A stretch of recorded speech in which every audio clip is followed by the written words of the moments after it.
బ్రేకింగ్లో చూస్తున్నాం. ఎర్రవెల్లిలో బీఆర్ఎస్ అధినేత కేసీఆర్ అధ్యక్షతన కీలక సమావేశం ప్రారంభమైంది.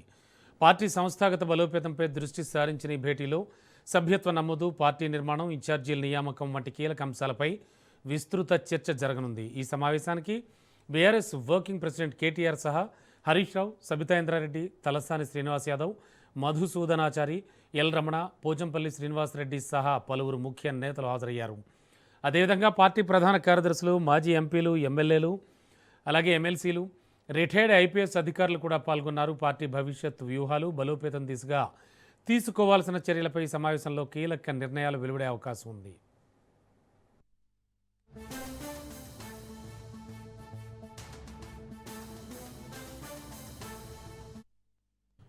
ఎర్రవెల్లిలో బీఆర్ఎస్ అధినేత కేసీఆర్ అధ్యక్షతన కీలక సమావేశం ప్రారంభమైంది. బ్రేకింగ్లో చూస్తున్నాం.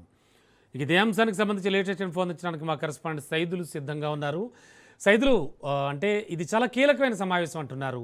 ఎలాంటి విషయాలన్నీ కూడా చర్చిస్తూ ఉన్నారు? ఎంతసేపు అయింది ఇది ప్రారంభమయ్యి, అలాగే ఎప్పటి వరకు కొనసాగే అవకాశం ఉంది?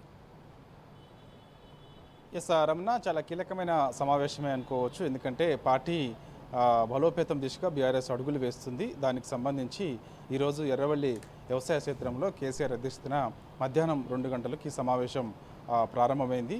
కాబట్టి 3 గంటలు అవుతుంది సమావేశం ప్రారంభమయ్యి. కాబట్టి ఇంకా గంట సేపు కొనసాగే అవకాశం ఉంటుందని కూడా మనకైతే పార్టీ వర్గాల ద్వారా సమాచారం అందుతుంది. ఈ సమావేశంలో బీఆర్ఎస్ వర్కింగ్ ప్రెసిడెంట్ కేటీఆర్తో పాటుగా శాసనసభ ఉపనాయకులుగా ఉన్నటువంటి హరీష్ రావు, అదేవిధంగా సబితా ఇంద్రారెడ్డి, తలసాని శ్రీనివాస్ యాదవ్, అదేవిధంగా మండలి ఉపనాయకులుగా ఉన్నటువంటి ఎల్ రమణ, పోచంపల్లి శ్రీనివాసరెడ్డితో పాటుగా పార్టీ ప్రధాన కార్యదర్శులు మాత్రమే ఈ సమావేశంలో పాల్గొన్నారు. సో ఇక ఎమ్మెల్యేలకు కానీ, మాజీ ఎమ్మెల్యేలకు కానీ, ఎమ్మెల్సీలకు కానీ, మాజీ ఎమ్మెల్సీలకు కానీ, మాజీ ఎంపీలకు కానీ ఎవరికి కూడా ఆహ్వానం లేదు. ఓన్లీ పార్టీ ప్రధాన కార్యదర్శులు, అదేవిధంగా డిప్యూటీ ఫ్లో లీడర్లుగా ఉన్నటువంటి వారు, అదే మండలి ప్రతిపక్ష నేత వీళ్ళు మాత్రమే సమావేశంలో పాల్గొన్నారు. 23 మంది సమావేశంలో పాల్గొన్నారు. సమావేశం కంటిన్యూ అవుతుంది. సో పార్టీ బలోపేతానికి సంబంధించి ప్రధానంగా చర్చ జరుగుతూ ఉంది. కాబట్టి రానున్న రోజులలో గ్రామ స్థాయి నుంచి రాష్ట్ర స్థాయి వరకు పార్టీని బలోపేతం చేయాల్సిందని చెప్పేసి ఇప్పటికే నేతలకు కేసీఆర్ దిశానిర్దేశం చేశారు. ఎందుకంటే పార్టీ సిల్వర్ జూబ్లీ ముగింపు సందర్భంగా తెలంగాణ భవన్లో ముఖ్య నేతలతో కేసీఆర్ సమావేశమైనప్పుడు ఇదే అంశాన్ని ప్రధానంగా చర్చించారు, దిశానిర్దేశం చేశారు. సో ఇక కొన్ని నియోజకవర్గాల్లో ఇన్ఛార్జీలు లేరు. సో నియమించాలని పార్టీ భావించింది. కాబట్టి ఎవరు యాక్టివ్గా ఉన్నారు, ఎవరు నియమిస్తే బాగుంటుందనే విషయం ఈరోజు చర్చకు వచ్చే అవకాశం అయితే కనిపిస్తుంది. కాబట్టి కేడర్ బీఆర్ఎస్ పార్టీలో కొనసాగుతున్నప్పటికీ నాయకులు కొంతమంది అధికార కాంగ్రెస్ పార్టీకి వెళ్ళారు. 2023 శాసనసభ ఎన్నికల సమయంలో కాంగ్రెస్ పార్టీ అధికారంలోకి వచ్చిన తర్వాత కొందరు ముఖ్య నాయకులు అధికార కాంగ్రెస్ పార్టీకి వెళ్ళారు.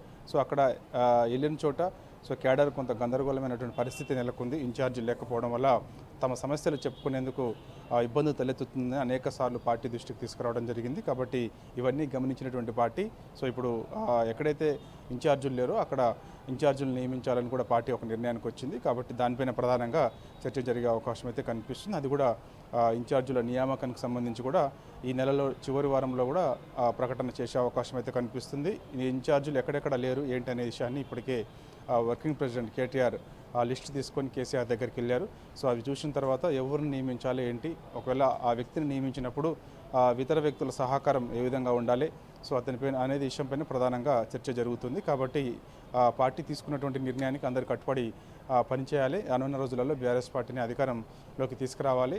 సో ఆ విధంగా కంకణబద్దులే ఉండాలి తప్ప సో ఇంటర్నల్గా ఎటువంటి గొడవలు ఉండకూడదని కూడా ఇప్పటికే ఒక వార్నింగ్ కేసీఆర్ ఇచ్చారు. కాబట్టి ఎవరైతే సీరియస్నెస్గా ఆ పార్టీ కోసం పనిచేస్తారో వారికి మాత్రమే టికెట్లు ఇస్తామని గతంలో కేసీఆర్ చెప్పారు. సీనియర్స్ అయినా సరే వారందరూ కూడా క్షేత్రస్థాయిలో నియోజకవర్గాల్లోనే ఉండాలని కూడా ఆదేశాలు ఉన్నాయి. కాబట్టి ఎవరు కూడా సోషల్ మీడియాకి పరిమితం కాకూడదు, అన్నీ గమనిస్తూనే ఉన్నాం, ఎవరేం చేస్తున్నారని కూడా చూస్తున్నామని కూడా కేసీఆర్ నేతలకు గతంలో తెలంగాణ భవన్ ఎదికగా పార్టీ సిల్వర్ జూబ్లీ ముగింపు సందర్భంగా నేతలను ఉద్దేశించి కేసీఆర్ వార్నింగ్ ఇచ్చారు. సో ఇప్పుడు ఎక్కడెక్కడ ఇన్ఛార్జీలు లేరు, ఇన్ఛార్జీల నియామకానికి సంబంధించి, పార్టీ బలోపేతానికి సంబంధించి ఇక సభ్యత్వ నమోదు గత కొన్ని రోజుల నుంచి కూడా సభ్యత్వ నమోదు కార్యక్రమం ఎప్పుడు నిర్వహించాలనే దానిపైన క్లారిటీ రాలేదు. ఈరోజు కేసీఆర్ అధ్యక్షతన జరుగుతున్నటువంటి ఎర్రవల్లి వ్యవసాయ క్షేత్రంలో జరుగుతున్నటువంటి సమావేశంలో సభ్యత్వ నమోదు కార్యక్రమానికి సంబంధించి కూడా చర్చ జరుగుతుంది.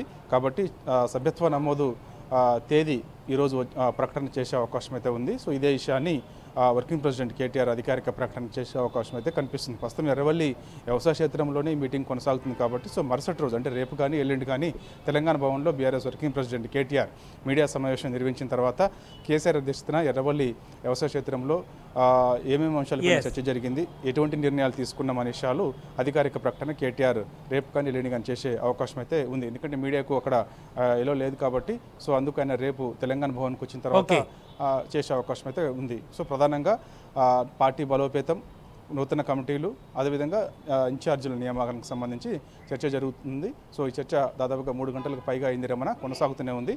సో మరో గంట పాటు ఉండే అవకాశం ఉన్నట్టు మనకి పార్టీ వర్గాల ద్వారా సమాచారం అందుతుంది. Okay, thank you Saidulu.